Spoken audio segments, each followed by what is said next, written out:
Hey everyone, nothing wild and crazy today. I am going to make a wooden spoon. My wife's been asking me for some, and I thought I would just walk you guys through the process that I use using, stuff that's normally around most woodworking shops. You don't need any specialized equipment. It's fun, it's easy, and it's quick, and it makes the wife happy. So with every woodworking project, you begin with layout, and it's no different with spoons.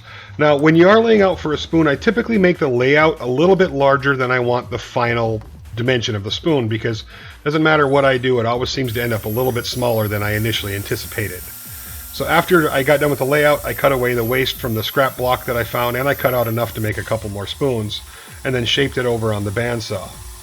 Now, when you can shape some of that, like cutting from the side, like I'm doing here, but if you ever do that, be so careful and keep your hands away from the blade, because if that blade grabs, it can throw it in all kinds of directions.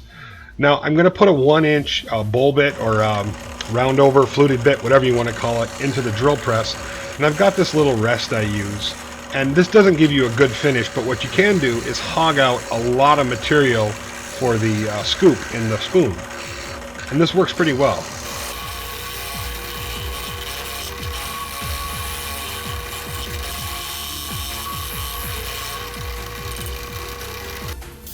Now from there, I'm going to put a 60 or 80 disc on my angle grinder, and I'm just going to kind of take that rough shape and fine tune it a little bit.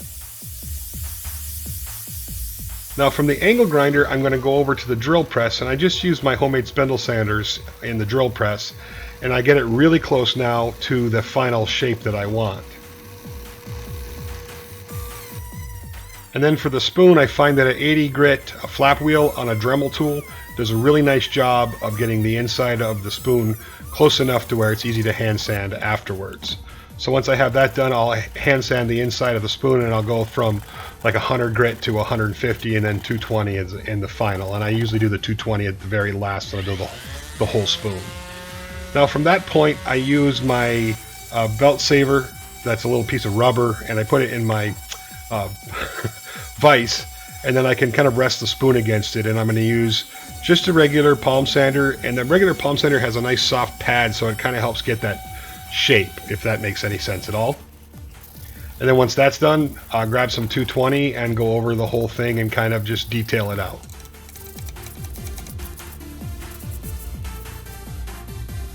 And then I use butcher block oil on the spoon, of course. I don't know why I do this, it's not necessary. I'll rag it on first, just a really thin coat, and then I'll saturate the whole thing, and I do the same thing with cutting boards.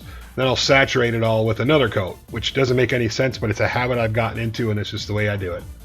So I used a piece of curly maple, and it actually turned out pretty nice. I'm really happy with this little tasting spoon. My wife likes it too. So there you go, nothing wild and crazy. I will mention that wooden spoons are one of the best-selling items at craft shows, so if you ever do the craft show thing, it's not that hard to whip up a handful of these things and sell them for a few bucks. Talk to you soon.